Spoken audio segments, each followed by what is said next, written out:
Also, Boeing is obviously a corner cutter, like a pretty aggressive corner cutter as well in their newer fleets too. And there have been many instances, many high profile instances where it is directly the fault of the company and their cost cutting initiatives.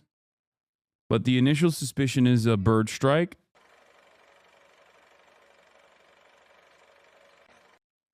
Let's get into it. We're going to talk about the South Korean passenger plane crash, which was devastating. And I don't understand what the fuck's going on. I don't understand what the hell is happening here with all these plane crashes. People are quick to say it's Boeing's fault, but we shall see. Only time will tell. Plane crash in South Korea, one of the worst aviation disasters in that country's history. Here's what we know. The passenger jet operated by Jeju Air, the country's largest low-cost airline, seen in flames after skidding off a runway and crashing into a concrete wall. Look at that smoke. Just so tragic. Nearly everyone on board losing their lives. So there's a couple things I don't understand about this. One, normally pilots, when they do a crash landing, they're supposed to dump the fuel, right? I don't know if they did that because the plane did erupt in flames, but maybe that's because of the impact. Number two, I thought that usually at the end of that runway in most airports, there's instead of a concrete slab, they often have a dirt pile so that on impact, it doesn't do exactly what you just saw. Like, I thought that it's supposed to be, like a mound of dirt, basically, because when it's a mound of dirt and the plane does a crash landing like this, or there's like any sort of issue where it needs to have a hard impact landing, it doesn't fucking explode. So those are some of the things that I don't understand in terms of like my limited knowledge of how airplanes work. But having said that, it did come in pretty fast. Normally they also add like they just like spray foam or whatever. I think it's like I forget what it's called, but there's some kind of foam that they're like an anti-flammable foam that they're supposed to spray in a situation like that as well. But that sometimes has a capacity to like make the impact even or make the crash landing go even faster rather than the friction that you get. Yeah, like a flame retardant thing. But so the foam makes it slipperier, so there's not enough friction, and then therefore you end up crashing even faster. So I guess that's the reason why they didn't do that. The Kazakhstan crash, they dumped as much fuel as they could, but they didn't have enough time to get it all out, and they had to try to land. Yeah. But ultimately, yeah, there have been 4 aviation-related incidents in 1 week. It's getting pretty crazy out here, but I don't know what the actual reason for this is. Many questions this morning. Why did the plane land on its belly, and why wasn't it slowing down? Transportation officials saying that the pilot sent out a distress signal shortly before that crash. Now, we've got to warn you here. Some of the video you're about to watch is very difficult to see. Overnight, a terrifying passenger plane crash killing nearly 200 people in South Korea in one of the nation's worst air disasters. The Jeju Air Boeing 737 carrying 181 passengers and crew exploding into flames when it slammed into a wall after something went terribly wrong while landing. No one tell Cutie, chat, I think she's going to hear about this. It's a pretty big story. Especially when there's like a lot. I mean, look, air travel is still incredibly safe, regardless of the many incidents that have taken place. It's you know, tens of thousands of commercial airliners flying all around the globe, and 4 out of that is still, you know, statistically irrelevant. But regardless, obviously, when you see something like this, it's hard to contend with that because you're so powerless. you're usually powerless in most instances. But I understand why people have this additional fear of dying in a plane.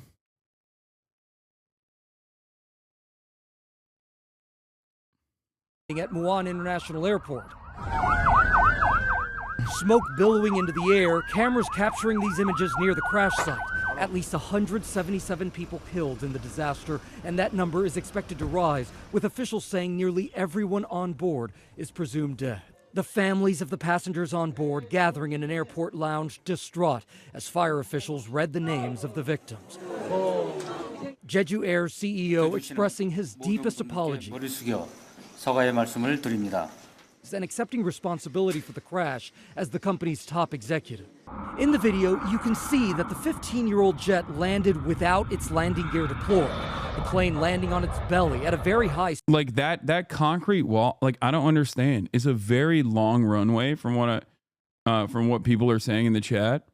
And I'm surprised that there's like a concrete wall at the end of it. Speed, then veering off the runway before slamming head-on into that concrete wall. The plane then bursting into flames, thick black smoke billowing into the air, debris scattered all over the ground. In the wreckage, only the plane's tail still recognizable.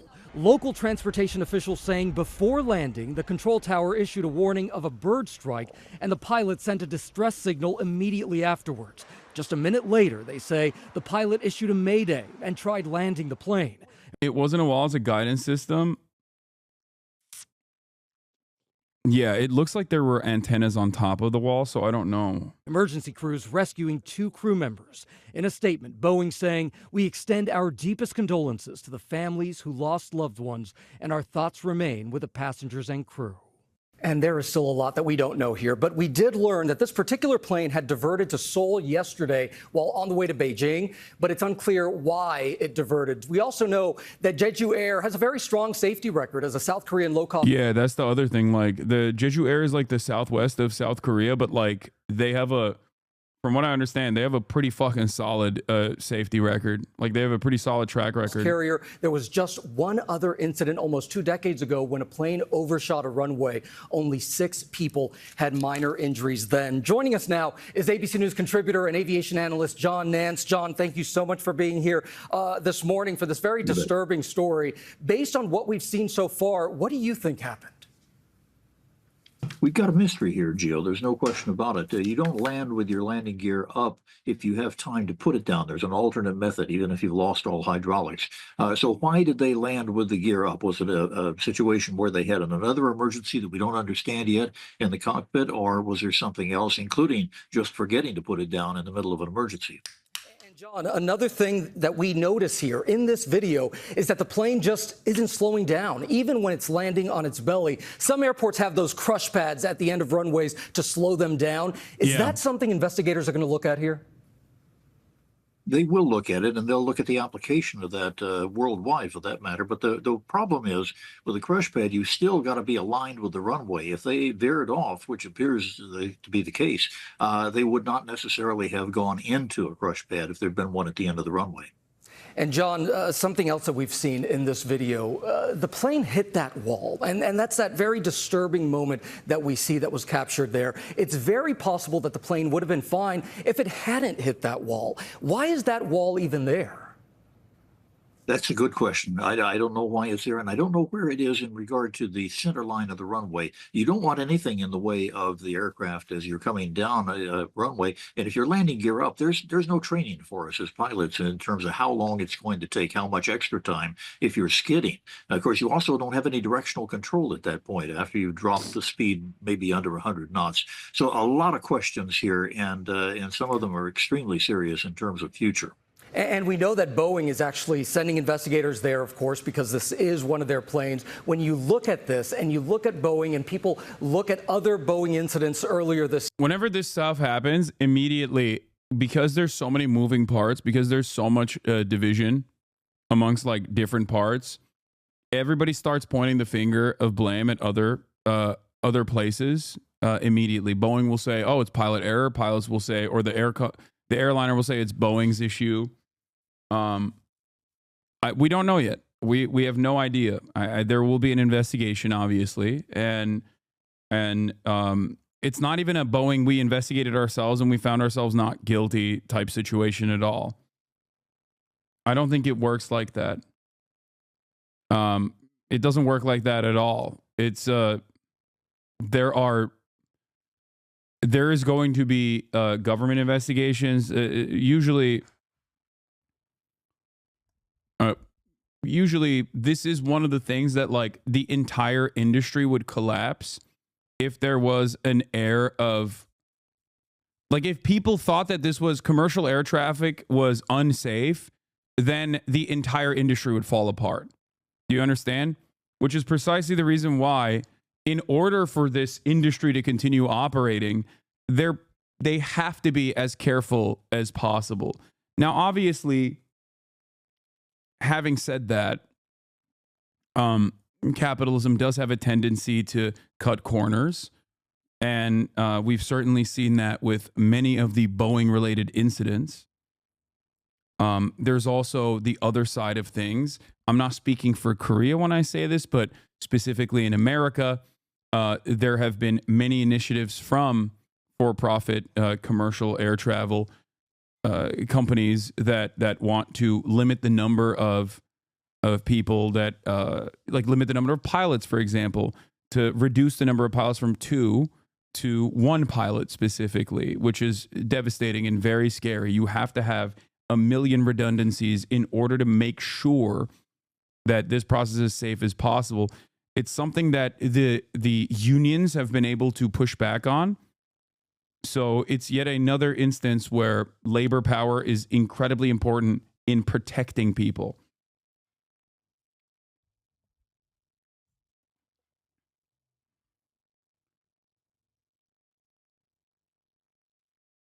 You just have to, you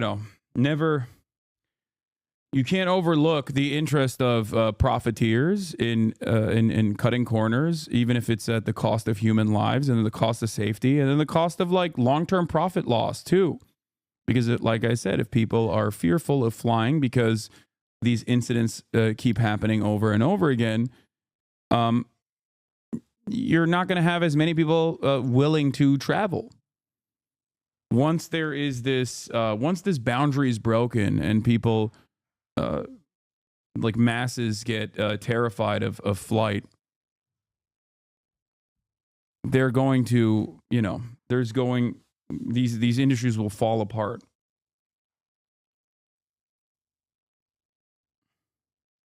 Year. Is this something that you're going to be saying, well, wait a minute, maybe there's a problem with this particular jet, or no, because it's a 15-year-old jet? Well, first of all, the 737 is probably the most ubiquitous aircraft out there, along with the Airbus A320. I don't think there's anything that's indicated so far that might be a generic problem with the airplane. Very simple systems. But the thing is, until we know exactly what happened in those last few minutes, we really won't know the application. But I would be very surprised if there was anything that was a problem with this particular model aircraft. All right, aviation analyst and former pilot John Nance, thank you so much for joining us here on GMA, as always. Thank you. Janae? And Gio, the questions that you were asking, John said good questions, but all questions that we're all wondering. Local fire officials and aviation experts say some sort of landing gear malfunction was likely. There's also speculation from officials that this may have been caused by a bird strike. The pilot also made a Mayday call shortly after the control tower warned about birds in the area. According to FlightAware, the Jeju airliner was listed as a Boeing 737 traveling from Bangkok, Thailand, before it crash landed at the Muan airport in South Korea. That's in the southwest part of the country. This is the country's worst air disaster in decades. CNN's Mike Valerio has been following this breaking news story from Seoul. Mike, update us on the investigation and where things stand now. Well, I would say that probably the most dramatic element, Amra, under the floodlights that are illuminating the crash site here is... No, 15 years old is not old for an airplane at all. Number one. Number two, those things get fucking updated pretty frequently. And not only that, but the reason why you hear Boeing a lot more is because, I mean, there's virtually two major companies, is Airbus and Boeing. And Boeing has a lot of fleets all around the globe. So you're going to have a lot more. You're going to hear a lot more from Boeing. And that they're, whenever these things happen, there's a lot of media attention surrounding it because it's a complete disaster. You have 200 people just dying with one crash. So it's just, those are some of the reasons why people pay close attention to it, and you hear names being thrown around like this.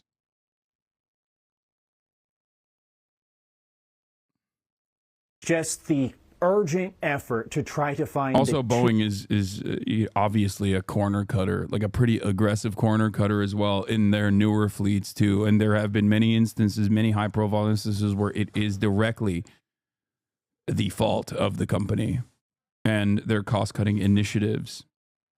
But the initial suspicion is a bird strike. But video allegedly showing the moment of the bird strike, one of the two survivors told the doctors he had already been rescued when he woke in the hospital.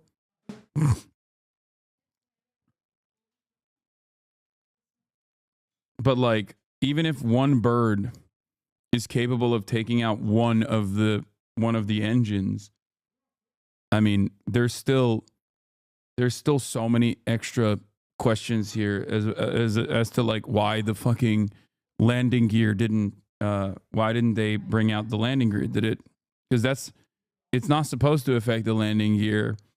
And again, they have a million redundancies for stuff like this, okay? Like, bird strikes happen.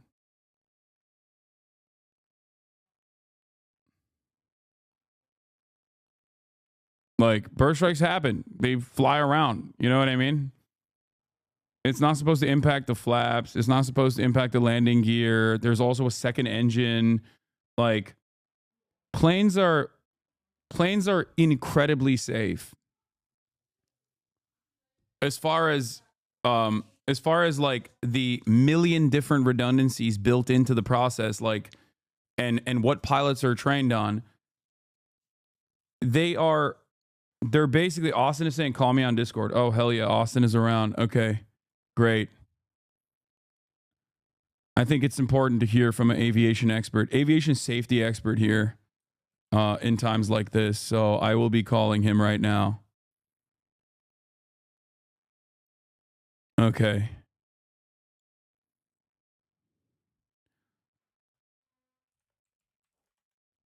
Hello. You hear me? Wait, where are you? Oh shit! Why is my camera on? Wait, turn it on.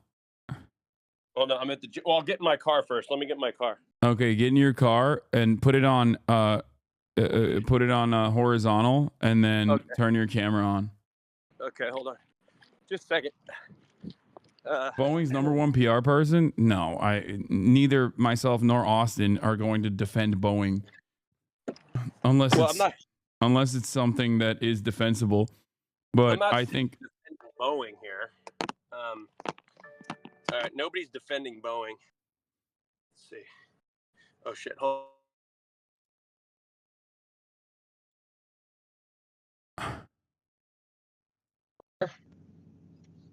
Okay. Hello? All right. Hold on. Let me position my phone. Wow. You got the M-Power right there. Okay, I lost you, by the way. Can you hear me? Yeah, I can hear you. Okay, hold on. Let me transfer.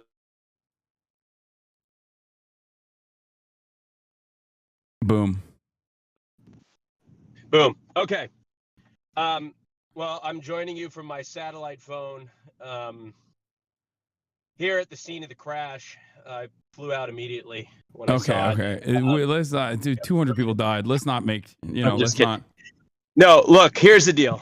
The first plane crash was.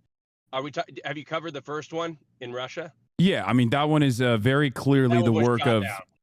That one is very clearly the work of anti-air. That was a surface-to-air missile. Right. So the second one, was a Boeing 737-800 in South Korea that had some sort of failure, hydraulic failure.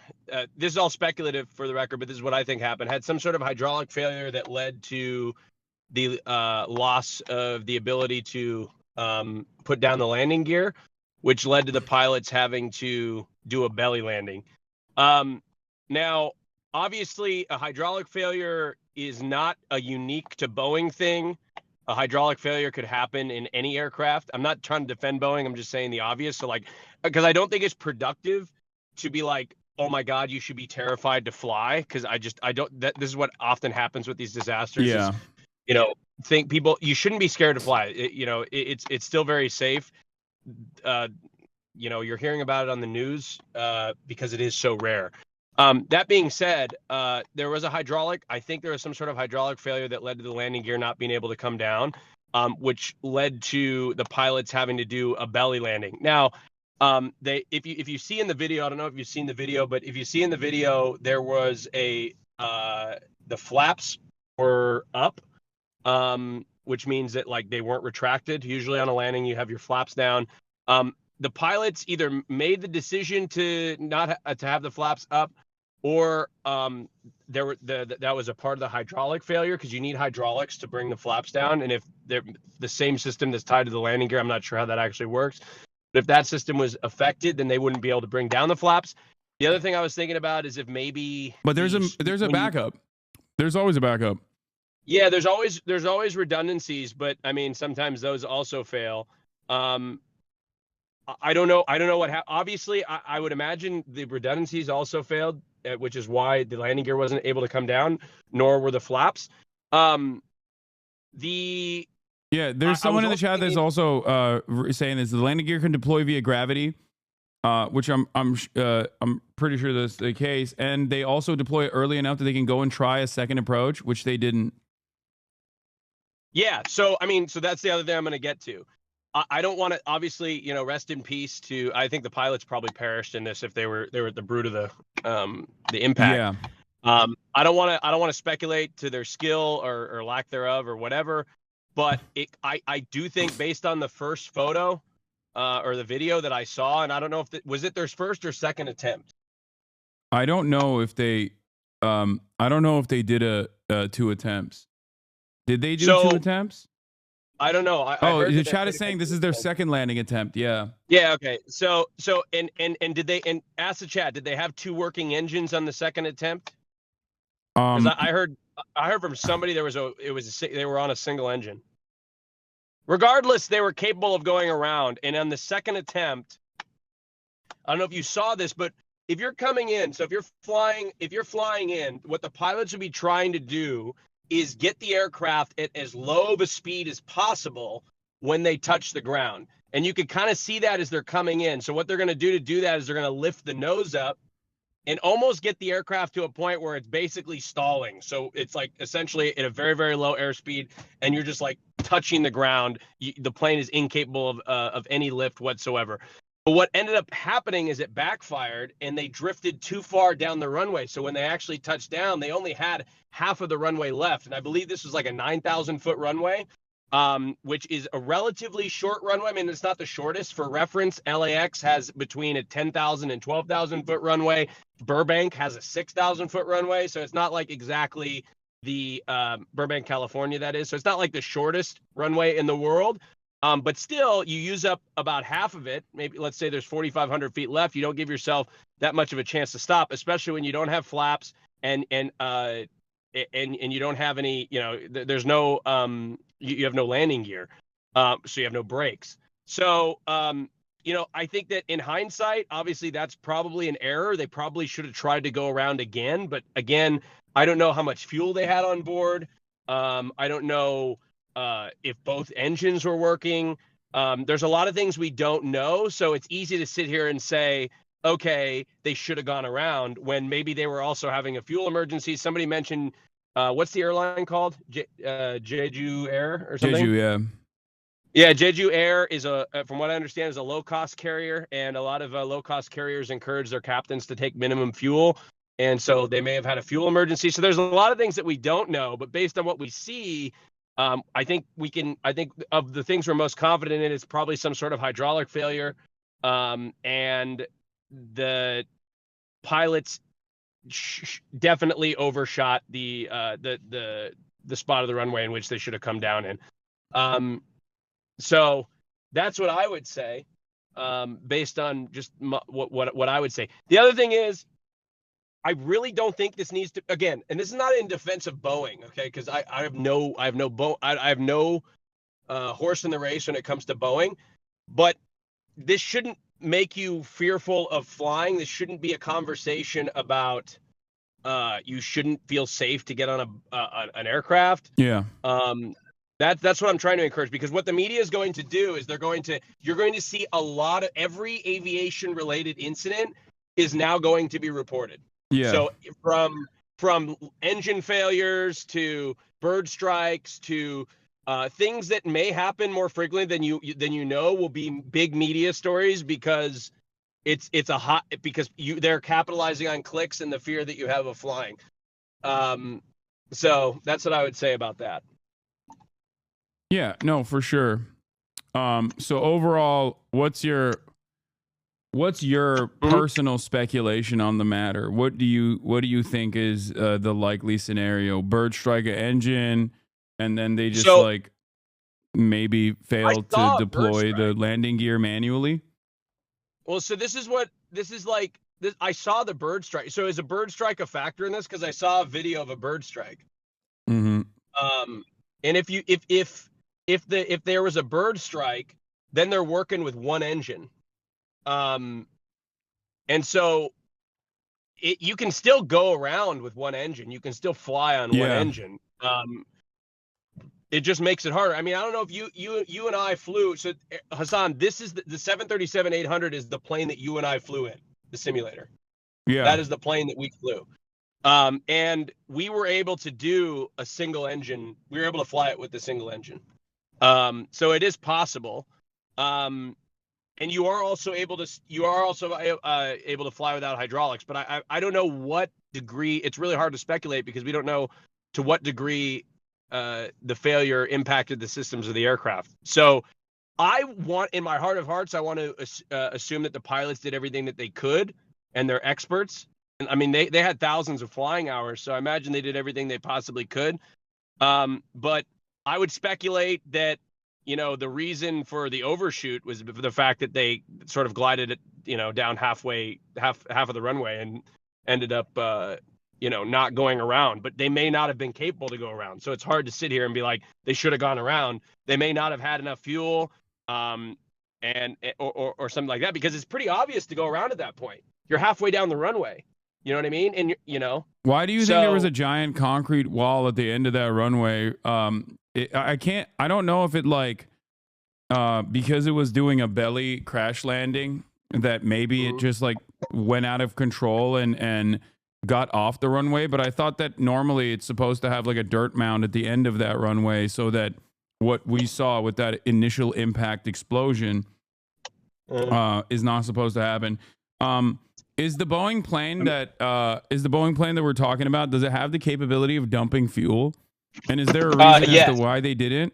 And also, last but not least, the question I have is was the flames that we saw, the fact that the plane engulfed in flames, is that just simply because of the remaining fuel, or does that happen even if there isn't fuel in the plane, is what I mean?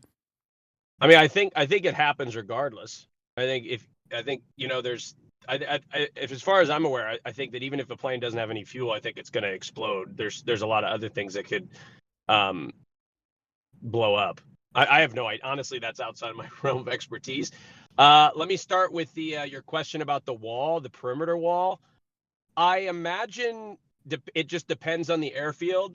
Like for example, at the end of LAX, it's the Pacific Ocean, and there is a perimeter wall, I think, around LAX for security and things like that. It just depends. It just depends on the airport. Depends on what's around the airport.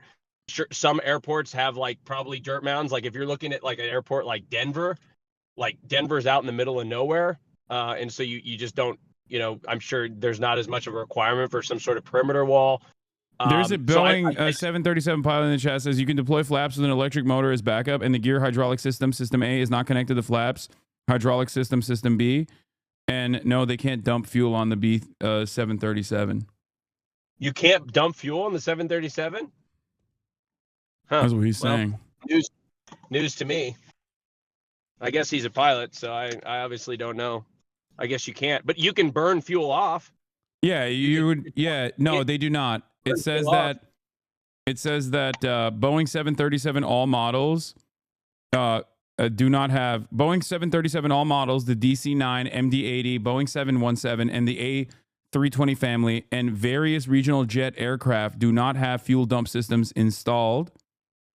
I wonder if that's a cost cutting. Do you think that's a cost cutting measure? I don't know. In the U.S.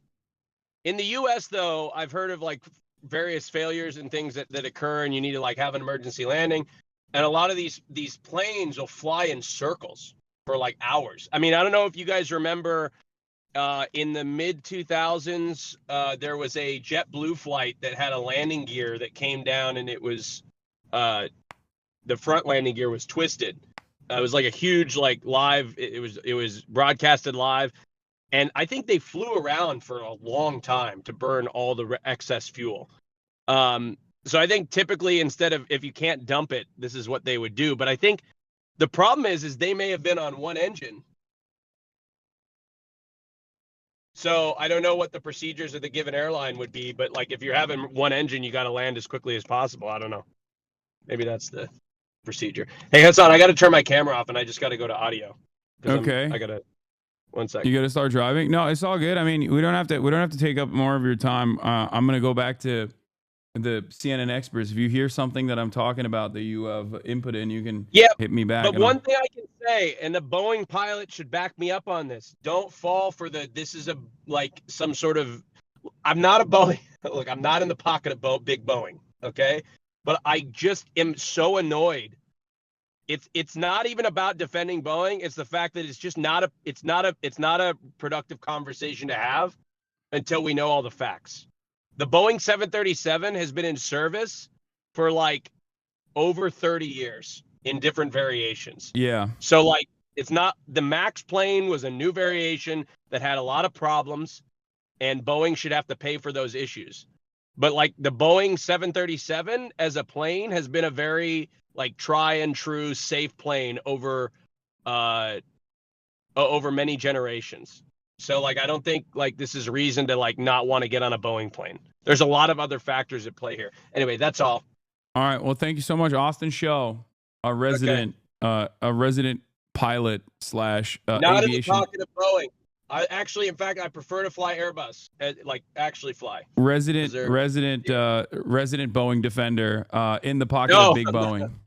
I'm not in the pocket of Big Boeing, I promise. Thank you, Austin. Right. Your Boeing check is in the mail. All right, bye. Okay. That was Austin Show. Like I said, commercial airline pilot, aviation expert. Okay, he has logged flight hours, like FAA trackable flight hours. He is not an actual pilot though. He just likes to he just knows a lot. And I wanted to bring in my own aviation expert / correspondent, and the people that were talking shit about him and his background. Fuck you. 2 sets of remains that are of the passengers who are unaccounted for right now.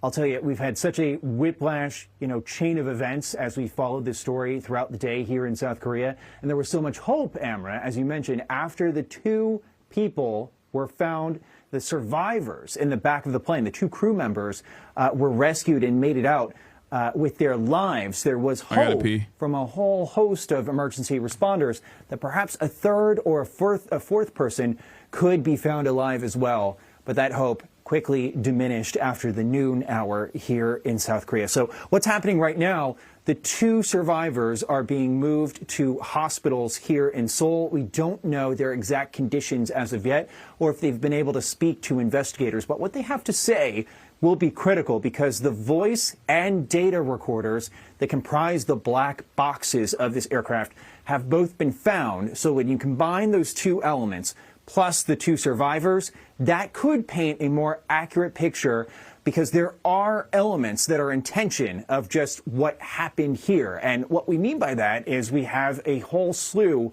of people who are involved in the investigation, from government officials that have come from Seoul and also more local leaders like the chief of the fire department, who have mentioned that bird strikes, or a bird strike, I should say singular, could have played a role in a cascading series of events that led to the landing gear malfunctioning. But still, you know, from our analysts who we've spoken to over the past couple hours, it's unclear how a potential bird strike would lead to landing gear not coming down, would lead to the flaps on the aircraft wings not coming up to slow down the speed of the aircraft. And it's not clear why exactly this 737-800 landed so far down the runway, very close to the end of the runway, and why there was all of this equipment near the end of the runway, which is what the plane slammed into when it met its cataclysmic end. So there are still so many unanswered questions. But Amara, as you and so many of our viewers have been following, we're coming off a time of martial law, December 3rd into December 4th. We're now on our 3rd person who's holding the powers of the president because of the impeachment saga that has been going on since December 3rd. So to say that this has cast a new pall over the country, I would say, is such an understatement, as so many people are in mourning here across South Korea, Amara. Yeah, just very difficult scenes to watch as this continues to play out. Mike Valerio, thank you very much for your reporting. Let's talk more about this with CNN safety analyst, aviation analyst David Susi. David, you just heard there from Mike that 2 of the black boxes, the data and voice recorder, have been recovered. So obviously we will be learning more in the coming days. But from what we know, also seeing that video where you see the plane landing, you see that the wheels that are used for takeoff and landing are not out when it comes down. And then we've also heard speculation from South Korean officials that this could have been a bird strike playing a factor in this. What is your initial assessment, David? Well, there were so many different aspects to this and unanswered questions. I don't see any connection between a bird strike and whether the landing gear was able to come up or down or not. I really can't see that those 2 things are related. However, what can be related is the response to a bird strike. So after you've hit a flock of birds, you may have an engine out, you might have things going on, and that creates a lot of chaos. I can't stop thinking about that video we watched a few weeks ago about how social ladder system in Korea caused us some smaller crash years ago. Is it possible for some of these things to be happening again? No. I mean, maybe, but I'm pretty sure that they literally took a training protocol seriously after that to change company culture to ensure that they reformed it. Like, that was the point. I mean, I'm gonna assume that that's probably not the case until there's enough evidence for it, especially because in the aftermath of that crash, they literally changed the training structure and the communication structure. That was the point that that video was making about the cultural attitudes playing a role in this tragic incident. Us in that cockpit, as far as how the aircraft is going to land, where it's going to land on the runway, all of those things. You don't have a lot of options if you overshoot a runway by a little bit, which it appears this happened here, is that you're going to hit in the middle of the runway as you go traverse down it. So that can cause that overspeed condition at the end. But there's so many different unanswered questions. And yes, flight data recorder will give us those answers.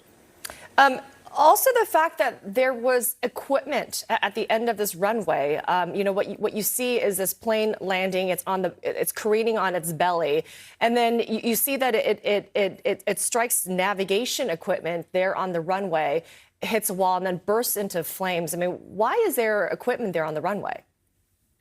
That's my biggest question that I have is airports are supposed to be designed where an aircraft can land without landing gear. And if it veers off the runway to one side or the other into the grass, that there isn't obstructions and barriers of this type that are close to the runway. In this case, I haven't quite been able to determine yet, but there's no answer as to why that lighting facility, which is a large piece of concrete equipment, is located exactly where it is. There's no reason in my mind for it to be there. So that would be my next question does the airport meet the standard design criterion for an international airport? So those things will be looked at very closely by the investigators. If there was an issue, David, with the landing gear, being deployed, would there have been a warning system in place notifying the pilots so they don't attempt to land?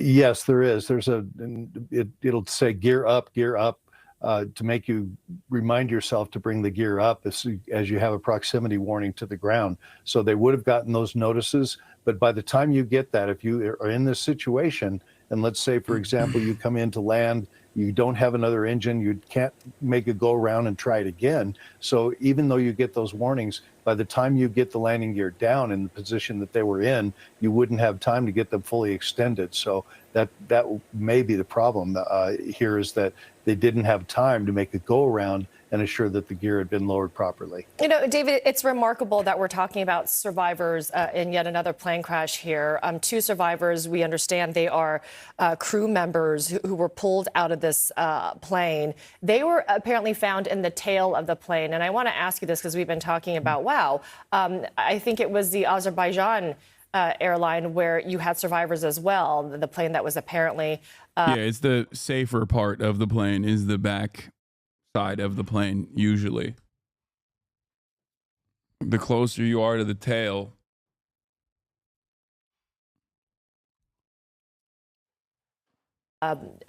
shot down at the skies there, and the survivors from that crash are believed to have been sitting in the rear. Is the rear of the plane the safest part of the... Good fuck first class law? Okay, bro, chill. Chill, dog.